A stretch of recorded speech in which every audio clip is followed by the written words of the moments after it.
Hello friends, एक नदी द्वीप पर एक दूरदराज के गांव में एक सरकारी औषधालय में 25 वर्षीय डॉक्टर एक मरीज को देखता है। उल्टी और सिर दर्द के मरीज दारा से जब शराब पीने के बारे में पूछा गया तो उसने डॉक्टर को बताया कि रात में जब कोई मेहमान आया तो उसने शराब पी और चिकन खाया था। डॉक्टर ने उसे दवा देने से इनकार कर दिया क्योंकि उसने शराब न पीने की अपनी प्रतिज्ञा तोड़ दी थी। लेकिन जब वह दोबारा खाती है तो वह उसे एक नुस्खा देता है। क्षेत्र में भीड़भाड़ के कारण 4 बोतल शराब बिक्री के लिए और पीने के लिए बाहर ले जाया जाता है और खराब सड़कों के कारण पुलिस उन तक नहीं पहुंचती है। करमचंद से दवा लेने के बाद वह घर आए अतिथि को भी बीमार घोषित करता है और डॉक्टर को बुलाकर उस बोतल में और दवा डाल देता है। वहीं डॉक्टर की हालत से डरे हुए 10-12 साल के लड़के छिंदा की मां डॉक्टर को पेट पर पैर दिखाती है। डॉक्टर का कहना है कि उन्हें यह बीमारी इसलिए हुई क्योंकि वह रोज नहाते थे। जब उसकी मां उसे बताती है कि वह नहाने से बहुत डरता है तो डॉक्टर कहता है कि अगर वह स्नान नहीं करेगा तो वह अपनी बड़ी सुई डाल देगा। यह सुनकर पहले से ही राज्य से डरे छिंदा वहां दौड़ पड़े। जब डेरियस उसे पकड़ लेता है तो वह मौका देखता है और फिर से भाग जाता है। डॉक्टर का कहना है कि वह उसे सुई से डराता था। उनके अनुसार पारोन कंपाउंड से ऑइंटमेंट लेकर निकल जाता है। 5:30 बज रहे थे। डॉक्टर के पूछने पर करमचंद कहते हैं कि कोई और मरीज नहीं है। दरअसल करमचंद 5 बजे बंद होने पर काम खत्म करने के इरादे से मरीजों को डिस्पेंसरी से वापस भेज देते थे। जब डॉक्टर और करमचंद औषधालय को बंद करने के लिए बाहर जाते हैं तो दारा सहित कुछ ग्रामीणों को एक बेहोश आदमी बिस्तर पर सर्पदंश के साथ पड़ा हुआ मिलता है। डॉक्टर करमचंद को पोटेशियम परमैंगनेट लाने के लिए कहते हैं। करमचंद कहता है कि उसे दराज की चाबी नहीं मिल रही है। संता करमचंद के लालची और रिश्वत लेने वाले स्वभाव को जानकर उसे एक तरफ रख देता है और पहले 10 रुपये देता है, लेकिन अगर वह इसे स्वीकार नहीं करता है तो वह उसे और पैसे देता है। फिर उसने कहा कि उसे चाबी मिल गई है, डॉक्टर को पोटेशियम परमैंगनेट लिखिए। दारा के अनुरोध पर डॉक्टर बताते हैं कि इंजेक्शन सशर्त इलाज है। रोगी के संक्रमित होने पर जोखिम बहुत कम हो जाता है, लेकिन इन अच्छी दवाओं के लिए एक अच्छे रेफ्रिजरेटर की आवश्यकता होती है। यह व्यवस्था गांवों में नहीं है। वहीं कीमती दवाएं गांवों तक नहीं पहुंचती और शहरों में रह जाती हैं। यह सुनकर डेरियस कहता है कि शहरों में सांपों की और भी प्रजातियां हैं जिनका बांका आदमी पानी भी नहीं मांगता। वह करमचंद को भी सांप मानते हैं। यहीं पर मेहरा का पौधा आता है जो डॉक्टर की रोटी बनाने का काम करता है। वह डॉक्टर के लिए चाय लाता है। डॉक्टर ने मरीज की हालत बिगड़ती देख उसे शहर के अस्पताल ले जाने को कहा। दारा और सांता की बात सुनकर डॉक्टर सोचता है कि उन्हें शहर पहुंचने में 5-6 घंटे लगेंगे। तब तक मरीज के बचने की उम्मीद नहीं थी। डेरियस उसे जोगन के बारे में बताता है जो सांप के काटने का इलाज करता था। वो डॉक्टर से अनुमति लेकर उसे कॉल करता है। जोगन का कोई नाम नहीं है। उन्होंने लाल रंग की शर्ट और जॉगिंग कलर पहना था, लहंगा पहना हुआ है। उसके कानों में चांदी के बड़े बड़े झुमके हैं और गले में मंके का हार है। उसके पास भगवा रंग की गांठ में सांपों की टोकरी और गले में बीन है। डॉक्टर के पूछने पर वह कहती है कि उसके पिता स्पेरा थे जो सशर्त रूप से सांप के काटने का इलाज करते थे। उनका कोई भाई नहीं था और उनकी माता की मृत्यु शैशवावस्था में ही हो गई थी। उसने कहा कि वह अपने मुंह से सांप का जहर चूस लेगी और उसमें जड़ी बूटियां भी लगा लेंगी। करमचंद उसे अपना इलाज करने से रोकता है, लेकिन डॉक्टर उसे ऐसा करने देता है। एक घी ऐसा करने के बाद उसने मरीज के चेहरे की ओर देखा और कहा कि वह ठीक हो रहा है। डॉक्टर भी नाम को बताता है कि वह बच गया है। सभी प्रकाश को आशीर्वाद दें। करमचंद उसे कुछ इनाम देने के लिए कहता है, लेकिन नूरी द्वारा दिए गए इनाम को स्वीकार करने से इनकार कर देता है। वह कहती हैं कि उनके इलाज के लिए पैसे नहीं लेना उनके पेशे का सिद्धांत है। इस बिंदु पर दारा करमचंद की लालची रुचि का मजाक उड़ाता है और दारा को जाने के लिए कहता है। डॉक्टर के कहने पर गांव वाले जिद का पलंग ले लेते हैं। उनके जाने के बाद डॉक्टर नूरी उसका नाम पूछती है और उससे बात करती है। बूटे के अनुरोध पर वह बेंच पर बैठती है। डॉक्टर उसे बताता है कि हालांकि वह गरीब है, लेकिन वह कौशल में गरीब नहीं है। डॉक्टर के पूछने पर वह कहती है कि उसके पास कोई जगह नहीं है, वह चलती रहती है। वह कहती है कि क्योंकि उसके पास सांप हैं, वह पुरुषों से नहीं डरती। उसने कहा कि वह छोटी थी और अपने पिता के साथ मछली पकड़ने जाती थी। वह कहती है कि वह अपने रसोई घर के पास जंगल में एक बड़े सांप को पकड़ सकती है, लेकिन वह इसके लिए भुगतान करेगी क्योंकि यह उसका काम है। उसने कहा कि वह दवा नहीं लेगी क्योंकि उसने इलाज के लिए पैसे नहीं लेने की कसम खाई थी, जिसे वह तोड़ नहीं सकती थी। वह कहती है कि उसकी अंगूठी उसे उसके पिता ने दी थी जब उसके पिता ने उसकी मृत्यु के समय उसे यह जड़ी बूटी देकर उसे शपथ दिलाई थी। इस अंगूठी उन्हें उनके द्वारा ली गई शपथ की याद दिलाती है। डॉक्टर बूटा राम से कहता है कि वह चाहता है कि डॉक्टरों को भी MBBS मिले की डिग्री के साथ एक अंगूठी मिलनी चाहिए जिससे डॉक्टर मानवता को महसूस कर सके और रोगी की त्वचा से निकाल सके। डॉक्टर को झिल्ली जितनी गहरी लगती है उतनी गहरी नहीं, बल्कि उतनी गहरी। अपना ब्रीफकेस उठाकर दूर जाते हुए डॉक्टर बूटा ने राम से करमचंद को नूरी के रहने के लिए औषधालय के बाहर कोने का कमरा खोलने के लिए कहा। वह नूरी को बताता है कि इस इलाके में सांपों की बड़ी समस्या है। उसके पास अद्भुत कौशल है। जरूरत पड़ने पर वह उसे फोन करना चाहता है। वह कहता है कि बच्चों के स्कूल के आसपास बहुत सारे सांप हैं। डॉक्टर के जाने के बाद करमचंद नूरी को बताता है कि वह सूडान है, जो इलाज के लिए शुल्क नहीं लेता है। वह उससे कहता है कि वह उन लोगों से लोहा लाया है जिन्हें उसने नामा से लेने से मना कर दिया था। नूरी इसे पाप कहते हैं, लेकिन करमचंद इसे समझदार कहते हैं। उनका कहना है कि दोनों मिलकर सोना कमा सकते हैं। नूरी उससे सहमत नहीं है, लेकिन वह कहता है कि उसके डॉक्टर इस औषधालय में आते जाते रहते हैं। वह उसे डॉक्टर की बात नहीं मानने और स्कूल के पास सांपों को न पकड़ने के लिए कहता है, क्योंकि जब एक बच्चे का सांप लड़ता है, तो वह जो कुछ भी चाहता है वह माता पिता से मिलता है जो उसकी जान बचाने की कोशिश कर रहे हैं। नूरी इसे क्रूरता कहते हैं, लेकिन करमचंद कहते हैं कि शहर के सबसे बड़े अस्पताल में भी पैसा बनाया जाता है। जब मरीज ऑपरेशन थिएटर में लेटा होता है तो वह नूरी को अपना ख्याल रखने के लिए कहता है। वह छोटा कमरा उसे पूरी डिस्पेंसरी सौंप देगा। यह कहकर वह नूरी का हाथ पकड़ लेता है, लेकिन उसने अपना हाथ झटका दिया और उसे दूर धकेल दिया। थोई उससे कहती है कि वह उसके बारे में अकेले न सोचें। करमचंद उससे कहता है कि उसने उसका अपमान किया है, अब वह कमरा नहीं खोलेगा। नूरी उसकी परवाह नहीं करती और चलने लगती है। करमचंद उससे कहता है कि उसने अपना गुस्सा नहीं देखा है, वह अपने जीवन को हराम कर देगा। नूरी आगे कहती है कि वह सांप पकड़ती है, उसके लिए वह मच्छर है। वह करमचंद को पीछे धकेलती है। एक दिन में डॉक्टर उसके लिए जंगली फूल लाते हैं, जिसकी अद्भुत सुगंध होती है।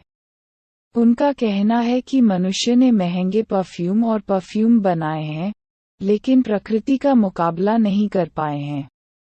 नहीं, यह उसे एक विशेष नाग के रेशमी मुलायम नाग की चाबी भी देता है, जिसके बारे में डॉक्टर कहते हैं कि किसी ने कल्पना भी नहीं की होगी कि इतना सजे धजे सांप एक खतरनाक विषैला सांप हो सकता है। बूटा राम कहते हैं कि बहुत से लोग ऐसे हैं यह नहीं कहते कि इन फूलों को तकिए पर रखकर सोने से नींद बहुत अच्छी आती है। जब डॉक्टर कहता है कि उसे पिछली 2 रातों से अच्छी नींद नहीं आई है। नूरी के लिए यह कल्पना करना मुश्किल है कि कोई कमरे के अंदर सो जाएगा। वह कहती हैं कि छत पर सोने से चांद रात में 14 तारों से बादलों में बहुत दौड़ता है।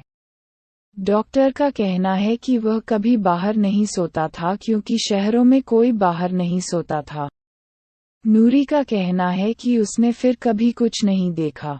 रात में नदी से ठंडी हवा चलती है और नदी का गीत सुनाई देता है। बचपन में वह अपने पिता की कहानियां सुनती थी और सितारों से खेलती थी। उनका कहना है कि बाहर सोने से चांद तारों से दोस्ती हो जाती है। वह बट्टे को रात में छत पर डॉक्टर का बिस्तर बनाने के लिए कहती है। वह डॉक्टर का हाथ पकड़कर छत पर चलने को कहती है। फिर दोनों छत पर पहुंच जाते हैं। नूरी उसे नदी का नज़ारा दिखाती है और उसे ठंडी और नम हवा का अनुभव करने के लिए कहती है। यह दृश्य डॉक्टर को बहुत अद्भुत लगता है। फिर वह कहती है कि अगर उसे प्रकृति का एक और नज़ारा लेना है तो उसे सुबह नंगे पांव नदी में जाना चाहिए। यहाँ नदी है। जल संगीत भी सुन सकते हैं। आसमान में चांद तारों को उगते देख डॉक्टर खुश हो जाते हैं। डॉक्टर का कहना है कि शहरों में उनका आसमान खो गया है, सिर्फ धुआं और रोशनी है।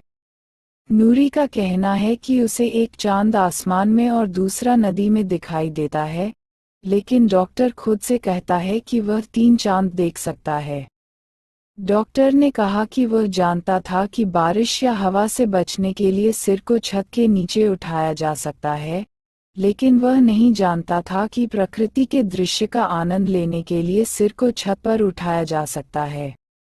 इसके बाद बत्ती बुझ जाती है और डॉक्टर बूटाराम से कहते हैं कि छत पर अपना बिस्तर बनाओ और फूल वहीं छोड़ दो। आ जाओ। फिर एक दिन डॉक्टर नारी की बहुत ही सुंदर कुटिया के पास पहुंचता है।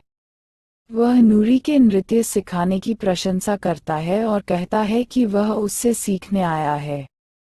वह नूरी की झोपड़ी को बंगला बताकर उसकी तारीफ करता है और उसे इंसान कहता है। नहीं, अगर डॉक्टर उन्हें बहुत पसंद करते हैं, तो वह उसे बेत के दाने खिलाती है। नूरी का कहना है कि खाने के लिए जूस और येलो हैं। वहाँ की मशरूम सब्जियाँ बहुत ही स्वादिष्ट होती हैं। फिर वे नदी के किनारे पहुँचते हैं। वे टार्टरस, तीतर और अन्य जानवरों की प्यारी आवाज़ें सुनते हैं। डॉक्टर को पैरों के नीचे की ठंडी, मुलायम रेत की गुदगुदी महसूस होती है। नूरी उसे अपने पैरों पर रेत का एक घर दिखाती है। इतनी बारिश होगी। डॉक्टर वापस जाना चाहता है, लेकिन नूरी को बारिश में भीगना पसंद है। फिर बारिश होने लगती है। नूरी हाटों की ओर दौड़ती है। वह डॉक्टर का हाथ पकड़ लेती है और उसे बारिश में भीगने की कोशिश करती है। डॉक्टर ने अपना हाथ छोड़ दिया और झोपड़ी में पहुंच गया। नूरी नाचती है और बारिश का आनंद लेती है। वह नूरी को अपने जूते अंदर लाने के लिए कहती है, लेकिन नूरी जूते पकड़ लेती है और शरारत से उसकी ओर बढ़ती है, लेकिन इससे पहले कि वह उसे पकड़ सके, पीछे हट जाती है। फिर बारिश रुक जाती है।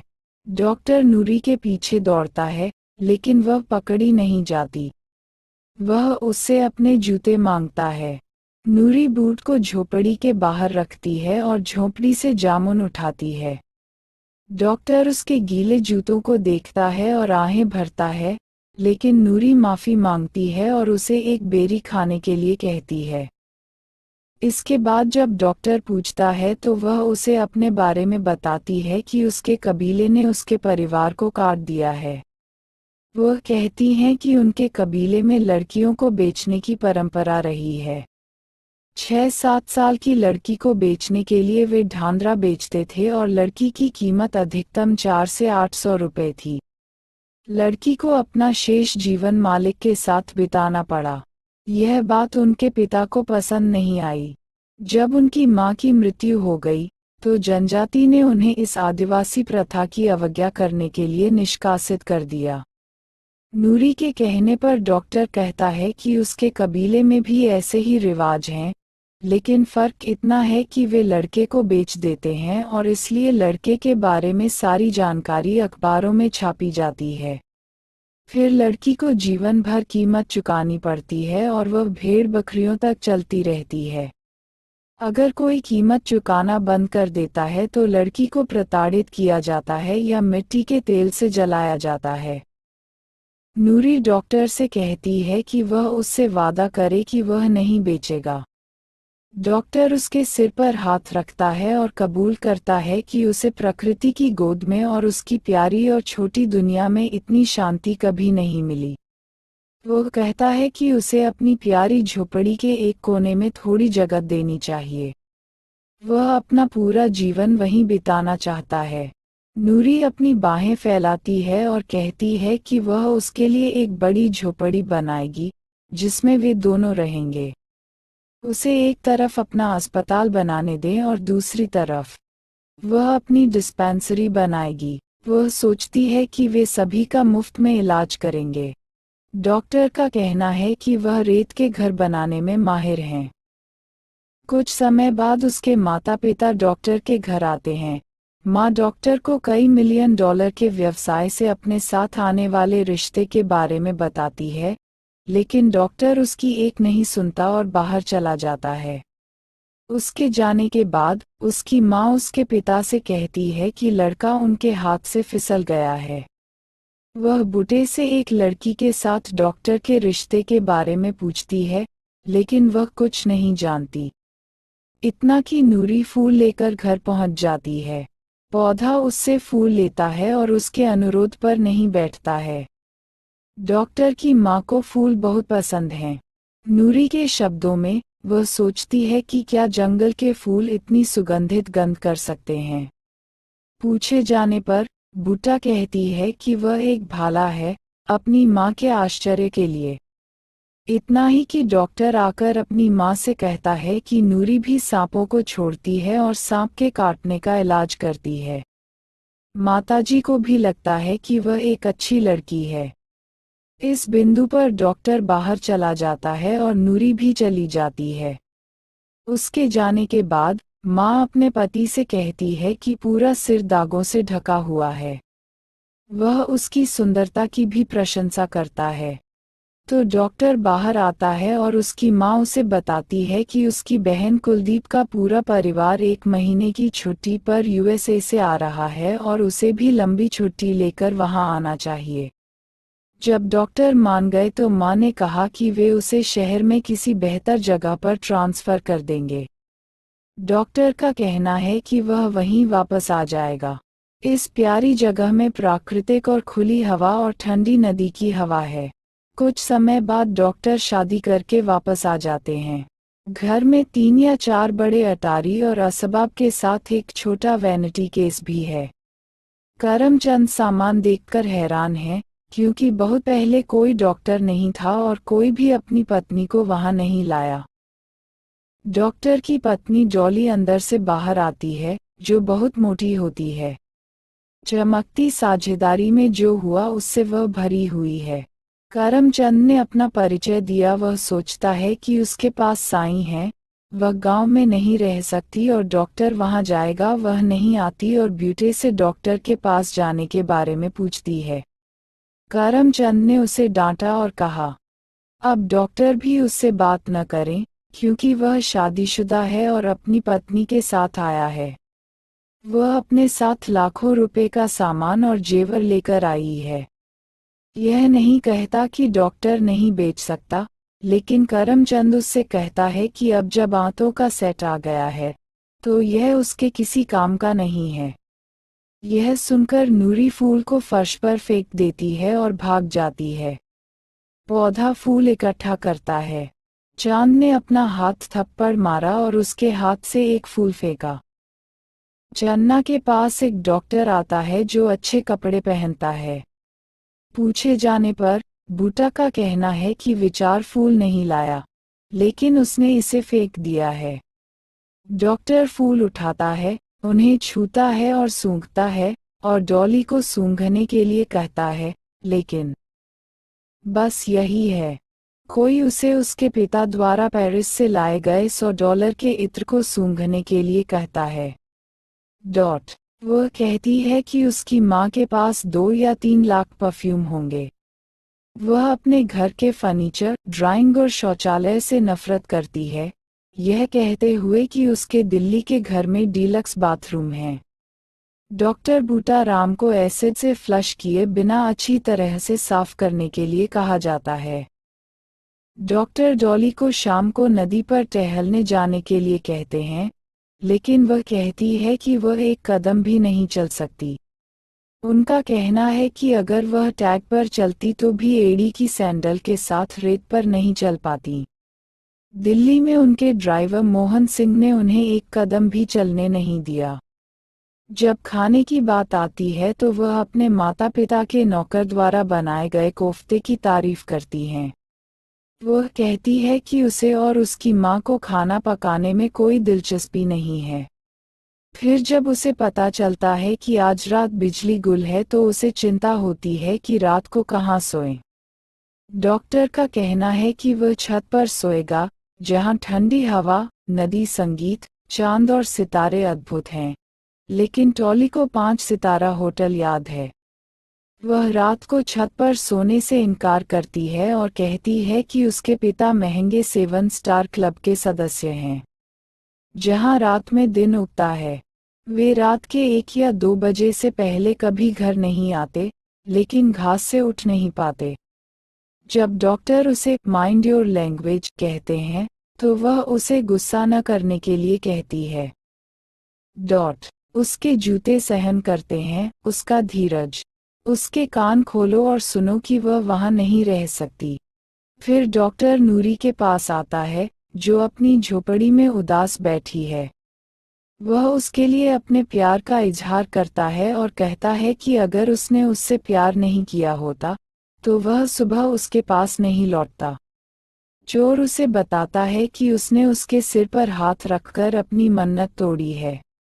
डॉक्टर का कहना है कि इसका कारण सामाजिक बंधन है और उनके पिता अपने पिता की तरह बहादुर नहीं हैं। लेकिन नूरी अपने जवाब से संतुष्ट नहीं है।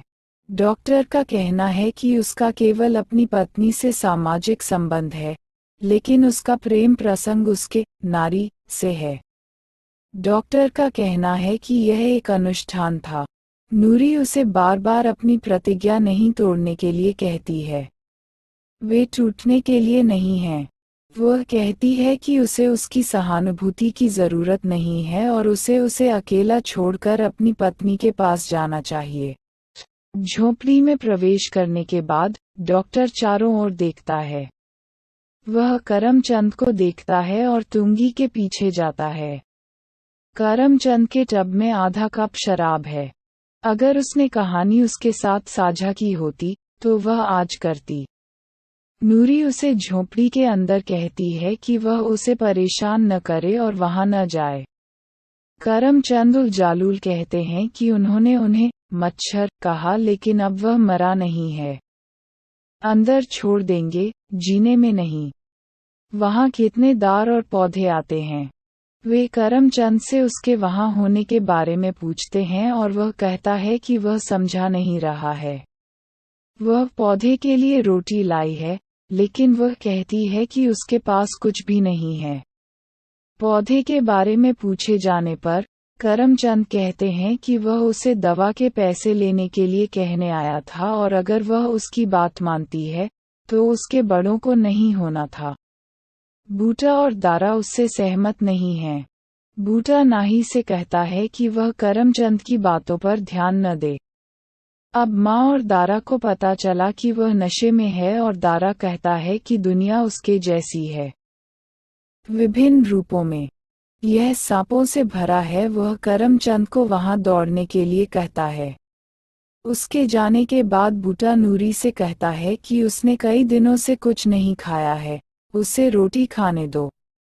डार भी उसे बताता है कि वह बहुत गुस्से में है, इसलिए वह दोनों एक भैंस डॉक्टर पर एक जहरीला बड़ा है। फिर वे दोनों खुद को असहाय पाते हैं और चले जाते हैं। उनके जाने के बाद करमचंद झुग्गी बस्ती के दाहिनी ओर से निकलते हैं और नूरी पर चिल्लाते हैं। वह कहता है कि वह उससे बदला लेगा। वह बाहर पड़े जार को डंडे से तोड़ देता है। यह न देखकर वह जल्दी से अंदर से बाहर आती है और करमचंद के हाथ से डंडा छीन लेती है और उसे बुरी तरह पीटती है।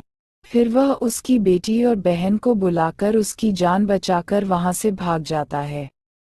डॉक्टर के घर पर डेली उत्सुकता से बैठी है। करमचंद एसिड की बोतल के लिए आते हैं। डॉली से पूछती है कि वह द्वीप के बारे में कैसा महसूस करती है।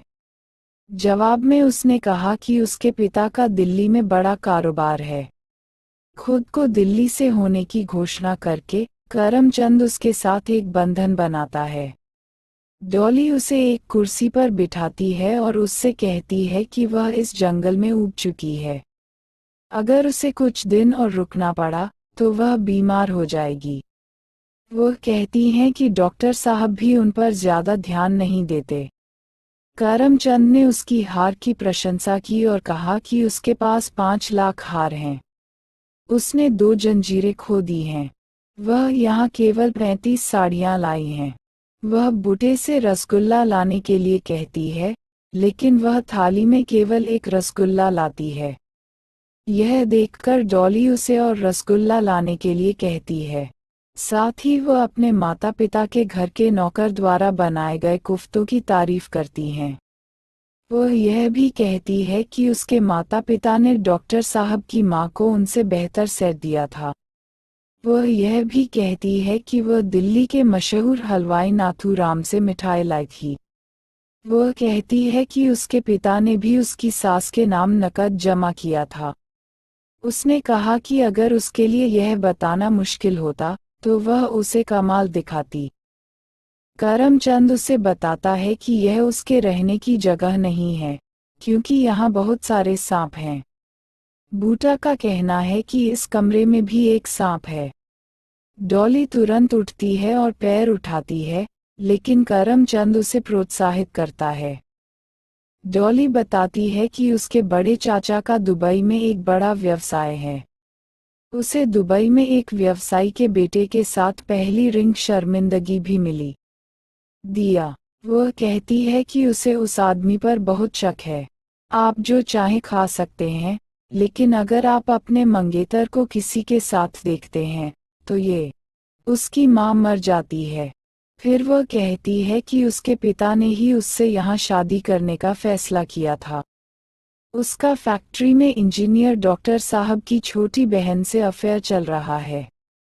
वे दहेज में पुलिस वृद्धि देंगे, इसलिए उसकी सास उसके पीछे पीछे चलती है। इसके पीछे डॉली पार्टीसा से करमचंद मांगती है। वह कहती हैं कि उनके पिता ने डॉक्टर साहब का अस्पताल खोलने के लिए उनकी हवेली के पास 2000 गज का प्लॉट खरीदा था। वह करमचंद के इस विचार को सही ठहराती है कि साहब चले जाएंगे।